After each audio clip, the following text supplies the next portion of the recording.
പുതിയ ജനറേഷൻ കുട്ടികൾ പല ആൾക്കാരും നാട്ടിൽ നിൽക്കുന്നില്ല. അങ്ങനെയാണ് ഇങ്ങനെയാണ് കമ്മ്യൂണിസ്റ്റ് ഭരണം കൊണ്ടാണ് പിണറായി ജോലിയെ മാത്രം ആശ്രയിച്ചൊരു ജീവിതം നമുക്ക് ഉണ്ടാവുള്ളൂ എന്ന് മാത്രം ചിന്തിച്ച് ഒരു സ്വർഗ്ഗം ഉണ്ടാക്കുക എന്നുള്ളതായിരിക്കും നമ്മുടെ സൊസൈറ്റി കണ്ടുകൊണ്ടിരിക്കുന്ന ഒരു കാഴ്ച. പുതിയ ജനറേഷൻ കുട്ടികൾ പല ആൾക്കാരും നാട്ടിൽ നിൽക്കുന്നില്ല.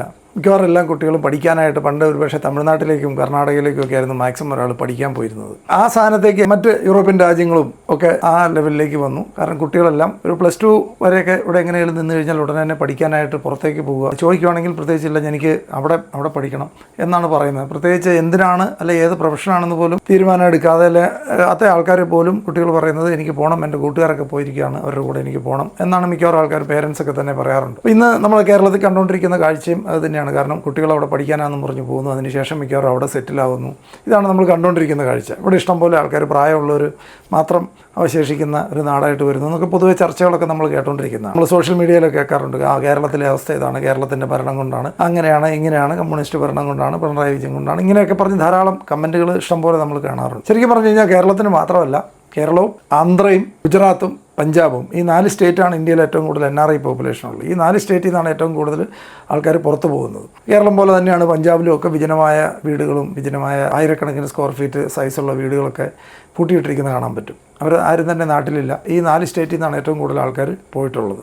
കർണാടകയിൽ നിന്നും അധികം പേര് പോകാറില്ല. കേരളത്തിലാണെങ്കിൽ തന്നെ മറ്റുള്ള പല സ്റ്റേറ്റിൽ നിന്നും ആൾക്കാർ വന്ന് ജോലി ചെയ്യാൻ വരാറുണ്ട്. പക്ഷേ കർണാടക എന്നുള്ളത് വളരെ കുറവാണ്. അപ്പോൾ ഇത് കേരളത്തിന് മാത്രമുള്ള ഒരു പ്രത്യേകതയല്ല. പക്ഷേ ഇത് നമ്മൾ മനസ്സിലാക്കേണ്ടത്, കേരളത്തിൽ നിന്ന് പോകുന്ന പല ആൾക്കാരും എംപ്ലോയ്മെൻറ്റിനാണ് പോകുന്നത്. അതാണ് ഡിഫറൻസ്. മറ്റുള്ള സ്റ്റേറ്റിൽ നിന്നുള്ള ആൾക്കാർ പൊതുവെ ബിസിനസ് ചെയ്യുന്നവരാണ്. പക്ഷേ ശരിക്കും പറഞ്ഞു കഴിഞ്ഞാൽ ഇനിയുള്ള കാലത്ത് പേരൻസിനും അതിനകത്തൊരു റോളുണ്ട്. പേരൻസ് ആണെങ്കിലും കുട്ടികളോട് എവിടെയെങ്കിലും പഠിച്ച് ഒരു ജോലി വാങ്ങുക എന്നുള്ളൊരു ടീച്ചിങ്ങാണ് നമ്മൾ നേരത്തെ മുതൽ കേരളത്തിലുള്ള ആൾക്കാർ പൊതുവെ കൊടുക്കാറ്. ഏറ്റവും കൂടുതൽ എംപ്ലോയി ആവാൻ വേണ്ടി പ്രിപ്പയർ ചെയ്യിക്കുന്ന തരത്തിലുള്ള എഡ്യൂക്കേഷനും അതിന് വീട്ടിലെ സാഹചര്യവും പഠിച്ചാൽ അത് കഴിഞ്ഞാൽ ഉടനെ തന്നെ ഒരു എംപ്ലോയി ആകണം എന്നുള്ളതാണ് കേരളത്തിൽ ആൾക്കാർ ഫോളോ ചെയ്തുകൊണ്ട് വരുന്നൊരു കൾച്ചർ. പക്ഷേ നമ്മളിന്ന് കാലം മാറിയെന്നും ഇൻഫർമേഷൻ ഏജിലാണ് നമ്മൾ നിൽക്കുന്നത്, ടെക്നോളജി ഏജിലാണ് നമ്മൾ നിൽക്കുന്നത്. ടെക്നോളജി ഏജിൽ എൻ്റർപ്രണർഷിപ്പിനുള്ള ചാൻസസ് വളരെ കൂടുതലാണ്.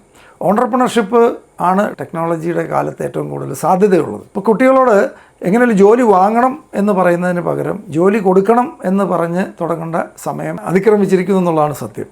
അതായത് കുട്ടികളൊക്കെ പഠിച്ചു വരുന്നത് അവർ മറ്റുള്ളവർക്ക് ജോലി, മറ്റുള്ളവർക്ക് തൊഴിൽ കൊടുക്കാൻ പറ്റുന്ന ലെവലിലേക്ക് ഒരു മൈൻഡ് സെറ്റ് ഉണ്ടാകുക എന്നുള്ളതാണ്.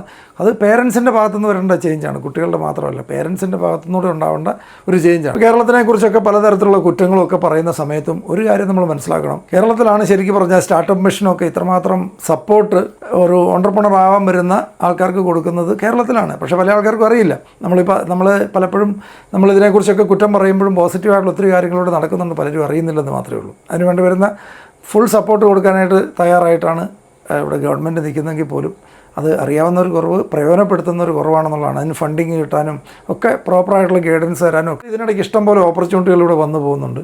കൊച്ചു കുട്ടികൾ 13-14 വയസ്സുള്ള കുട്ടികളൊക്കെ 100 കോടിയുടെ കമ്പനികൾ ഇവിടെ ബിൽഡ് ചെയ്യുന്നുണ്ട്. വളരെ 13 വയസ്സുള്ള കുട്ടികൾക്ക് തന്നെ അത്രയും യങ് ഏജിൽ തന്നെ വലിയ എൻ്റർപ്രണർ ആകുന്ന ധാരാളം ആൾക്കാർ ഇന്നുണ്ട്. അപ്പോൾ അതിനെക്കുറിച്ചൊക്കെ മനസ്സിലാക്കുക, ഓപ്പർച്യൂണിറ്റികളെ കുറിച്ച് കൂടുതൽ റിസർച്ച് ചെയ്യുക എന്നുള്ളതാണ് ഇപ്പോഴത്തെ ഏറ്റവും പ്രധാനപ്പെട്ട ഒരു കാര്യം. ജസ്റ്റ് ഒരു എംപ്ലോയ്മെൻറ്റ് മാത്രം ടാർഗറ്റ് ചെയ്ത് പോകാതെ നമുക്ക് ജീവിതത്തിൽ ഇനിയുള്ള കാലത്ത് ഒരുപക്ഷെ സർട്ടിഫിക്കറ്റിൻ്റെയൊക്കെ വാല്യൂ ഇല്ലാത്തൊരു കാലമാണ് നമ്മൾ കാണുന്നത്. എന്ത് തൊഴിലാണ് നമുക്ക് ചെയ്യാൻ പറ്റുന്നത്? ഇപ്പോൾ തന്നെ നമ്മൾ പഠിച്ചുകൊണ്ടിരിക്കുന്ന പല കോഴ്സുകളും പുറത്തിറങ്ങി കഴിയുമ്പോൾ ഒരുപക്ഷെ അതൊന്നും ആയിരിക്കില്ല നമ്മൾ വർക്ക് ചെയ്യാൻ ചെല്ലുമ്പോഴത്തേനുണ്ടാവുക. അപ്പോൾ അതുകൊണ്ട് നമ്മൾ സ്വന്തം കാലിൽ നിൽക്കുക, ഒരു എൻ്റർപ്രണർ ആവുക, ഒരു ജോലിയെ മാത്രം ആശ്രയിച്ചൊരു ജീവിതം നമുക്ക് ഉണ്ടാവുള്ളൂ എന്ന് മാത്രം ചിന്തിച്ച് പോകാതെ സ്വന്തമായിട്ട് നമ്മൾ തന്നെ ഒരു സ്വർഗ്ഗം ഉണ്ടാക്കുക എന്നുള്ളതായിരിക്കും എന്തായാലും നന്നാവുക. Okay, thank U.